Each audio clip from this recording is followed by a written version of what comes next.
মাইয়াদউনি, যখন আল্লাহকে আমরা ডাকা শুরু করে দেব, আল্লাহ পাক রব্বুল আলামিন আপনার আমার ডাকে সাড়া দিবেন। এবার আল্লাহ দ্বিতীয় শব্দ বলতেছেন, মাইয়াসআলুনি, বলো বান্দা বলো তোমার কি চাওয়া পাওয়া আছে। সুবহানাল্লাহ। রাতের শেষ তৃতীয়াংশে প্রথম আসমানের মধ্যে এসে আল্লাহ দুনিয়ার মানুষদেরকে ডেকে ডেকে বলতেছেন, মাইয়াসআলুনি, কে আছে আমার কাছে কোনো কিছু চাইবে, ফাউতিয়াহু, আমি তোমাকে দেওয়ার জন্য প্রস্তুত। আল্লাহু আকবার। বলুন তো দেখি, ওই তাহাজ্জুদের সময় আল্লাহ পাক রব্বুল আলামিনের কাছে যদি তখন কোনো বান্দাই কোনো কিছু চায়, আল্লাহ তখন ওই বান্দাকে ফিরাইয়া দেবেন না। সুবহানাল্লাহ। 3 নাম্বার ডাক দিচ্ছেন, মাইয়াস্তাগফিরুনি, কে আছে আমার কাছে ক্ষমা চাইবে।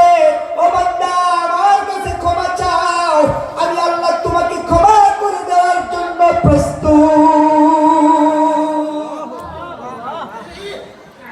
মাইয়াস্তাগফিরুনি, কে আছে এই মুহূর্তে আমার কাছে ক্ষমা চাইবে, ফাস্তাগফির লাহু,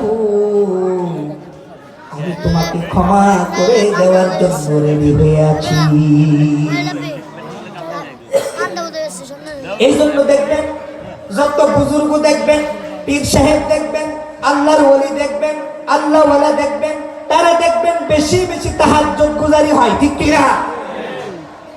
তাহাজ্জুদের সময়টা এমন গুরুত্বপূর্ণ সময়, যে সময় দুনিয়ার সমস্ত মানুষ ঘুমিয়ে থাকে, অথচ সেই সময় আল্লাহ পাক রব্বুল আলামিন দুনিয়ার মানুষদেরকে প্রথম আসমানে সেই ডাকাডাকি শুরু করে দেন। সুবহানাল্লাহ। ওই সময় যারা উঠে আল্লাহর ডাকে সাড়া দিয়ে আল্লাহর কাছে ধর্ণা দেয়, আল্লাহর কুদরতি পায়ে সিজদা দেয়, চোখের পানি ছেড়ে তার দুনিয়াবী সমস্ত চাওয়া পাওয়াগুলো আল্লাহর কাছে বলে, আল্লাহ তখন তাকে দান করে দেন। সুবহানাল্লাহ। যখন ওই সময় কোনো বান্দা আল্লাহর কাছে তার জীবনের গুনাহগুলোকে ক্ষমা চাওয়ার জন্য সমস্ত গুনাহগুলোকে গাঁঠুরে বেঁধে আল্লাহর কাছে ধর্ণা দিয়ে আল্লাহকে বলে, রব্বুল আলামিন, জীবনে অনেক গুনাহ করেছি, অন্যায় করেছি, অপরাধ করেছি, পাপ করেছি, আল্লাহ তুমি ছাড়া আর কেউ নাই আমাকে ক্ষমা করার, তুমি আমাকে ক্ষমা করে দাও। আল্লাহ বলছেন, ফাস্তাগফির লাহু, ও বান্দা তোমাকে আমি ক্ষমা করে দিলাম। চিৎকার মেরে বলেন সুবহানাল্লাহ। আমরা কি সেই ক্ষমা পাইতে রাজি আছি না নাই? পাইতে রাজি আছি না নাই? রমাদানুল মুবারক আগামীকাল থেকে ইনশাআল্লাহ শুরু হবে। এটা সুবর্ণ সুযোগ, আমরা এই রমাদানকে এমন ভাবে অ্যাকসেপ্ট করব, এমন ভাবে গ্রহণ করব, যারা প্রতিদিন অন্তত 2 রাকাত করে 4 রাকাত অন্তত তাহাজ্জুদের নামাজ আমরা প্রতিদিন পড়ব। কারা কারা একটু হাতটা উঠে দেখায়। লিল্লাহি তাকবীর, লিল্লাহি তাকবীর, নারে তাকবীর। আল্লাহ কবুল করুন বলি আমি। সেহরির জন্য তো উঠাই লাগে, সেহরির জন্য তো উঠাই লাগে, ঠিক কি না? সেহরির জন্য যেহেতু উঠা লাগে, অন্তত 2 রাকাত নামাজ কষ্ট হলেও 5 মিনিট লাগবে, একটু পড়ে নেবেন, আল্লাহর কাছে তখন একটু সাহায্য চাইবেন। এটা হচ্ছে সুবর্ণ সুযোগ। আপনি এক কাজে 2 কাজ করবেন। তা উঠবেন সেহরির জন্য, আপনি ফাঁকি দিয়ে আল্লাহর নৈকট্য লাভ করে ফেলবেন, আল্লাহর কাছে তওবা করে ফেলবেন, আল্লাহর কাছে গুনাহের জন্য তওবা করবেন, ইস্তেগফার করবেন, আল্লাহর কাছে ধর্ণা দেবেন, আল্লাহ আপনার জীবনের সব গুনাহ ক্ষমা করে দেবেন। সুবহানাল্লাহ। সুতরাং প্রিয় ভাইরা আমার, আর দীর্ঘায়িত করতে চাই না, অনেক রাত হয়েছে, অনেক আলোচনা শুনেছেন, এত আলোচনার প্রয়োজন হয় না। যদি জীবনকে পরিবর্তন করতে চান, অন্তত 2-4টি কথাই আপনার জন্য যথেষ্ট। আপনি এখন থেকে হালাল খাবার খাবেন, সত্য কথা বলবেন, আল্লাহর ইবাদত অন্তত যেগুলো ফরজ আছে সেগুলো মেনে চলবেন ইনশাআল্লাহ। পাশাপাশি সর্বশেষ একটি মেসেজ দিয়ে আমি আমার আলোচনা শেষ করতে চাই, সেটি হচ্ছে আপনারা অবশ্যই যার যার জায়গা থেকে আল্লাহর জমিনে আল্লাহর হুকুমত কায়েম করার জন্য প্রত্যেকে কাজ করা দরকার। আছে না নাই? আরে চিৎকার মেরে বলেন, আছে না নাই? কান পেতে শুনে রাখো মুসলমান, আগামীর দিন ইসলামের দিন, আগামীর রাষ্ট্র ইসলামের রাষ্ট্র। টেকনাফ থেকে তেতুলিয়া, রূপসা থেকে পাথুরিয়া, সুন্দরবন থেকে বান্দরবান পর্যন্ত আগামী দিনে এই রাষ্ট্র হবে টুপি দাড়িওয়ালাদের রাষ্ট্র, এই রাষ্ট্র হবে কোরআনের রাষ্ট্র। কথা বলো ঠিক কিনা?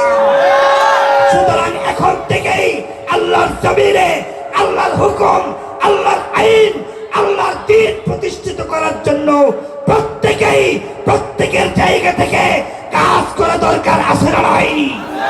আরো চিৎকার বেরোলে আছে না নাই? আগামী দিনে অবশ্যই ইসলামকে প্রতিষ্ঠা করার জন্য প্রত্যেকেই যার যার জায়গা থেকে কাজ করবেন। আল্লাহর হুকুমত প্রতিষ্ঠিত করার জন্য কাজ করে যাবেন। নামাজকে প্রতিষ্ঠিত হবে, ইসলাম প্রতিষ্ঠিত হলে নামাজ কায়েম হবে, ইসলাম প্রতিষ্ঠিত হলে চুরি বন্ধ হবে, ইসলাম প্রতিষ্ঠিত হলে ডাকাতি বন্ধ হবে, ইসলাম প্রতিষ্ঠিত হলে ধর্ষণ বন্ধ হবে, কোরআনের রাজ কায়েম হলে চাঁদাবাজি বন্ধ হয়ে যাবে। ঠিক কিনা? ইনশাআল্লাহ আমরা সকলে কাজ করবো তো ইনশাআল্লাহ। আল্লাহ আমাদের সবাইকে সেই তৌফিক দান করুক। আমরা সবাই বলি আমিন।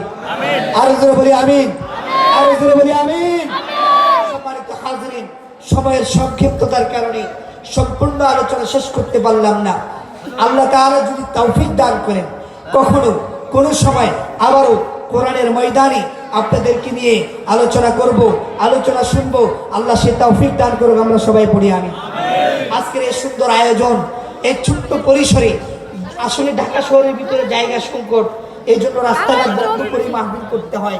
ছোট্ট একটি জায়গার মধ্যে মাহফিল করেছে। অনেক ভাইয়েরা এদিকে দাঁড়িয়ে আছে, এদিকে অনেক ভাইয়েরা দাঁড়িয়ে আছে। মাশাআল্লাহ, আপনারা তো দেখেন না এদিকে রাস্তা, আপনারা যতটুকু তার থেকে ডবল। সুবহানাল্লাহ কর, আমিন কর। আল্লাহ কবুল করুক বলি আমিন। যে ভাইয়েরা অত্যন্ত পরিশ্রম করে এই সুন্দর আয়োজন করেছেন, আল্লাহ তাদের এই আয়োজনটি কবুল করুক। আমরা পড়ি আমিন। যারা অর্থ দিয়ে, মেধা দিয়ে, শ্রম দিয়ে, সময় দিয়ে, জায়গা দিয়ে, পয়সা দিয়ে যারা সহযোগিতা করেছেন, প্রত্যেকের সহযোগিতাকে আল্লাহ রাব্বুল আলামিন কবুল করুক। আমরা সবাই পড়ি আমিন। আর জোরে বলি আমিন। পান্থ পথের পথে চলি, কোরআন নিয়ে জীবন গড়ি, সেই পথে চললে জীবন হবে রঙিন, সেই পথে চললে জীবন হবে রঙিন। আল্লাহু আকবার বল রে মুমিন। সবাই আল্লাহু আকবার বল রে মুমিন। তারি আকাশ আর তারি জমিন। আসমান কার? একটু আঙুলটা উঠে দিয়ে আকাশের দিকে তাকিয়ে আল্লাহকে দেখায় বলেন, আসমান কার? এ জমিন কার? পৃথিবী কার? তারি আকাশ আর তারি জমিন, তারি আকাশ আর তারি জমিন।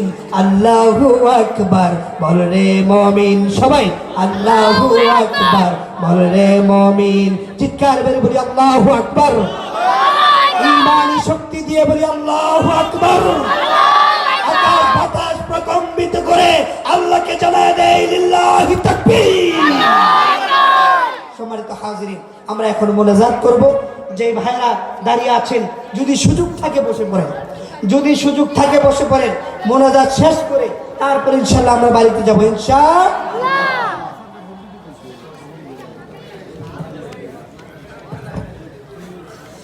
আল্লাহ কি জানি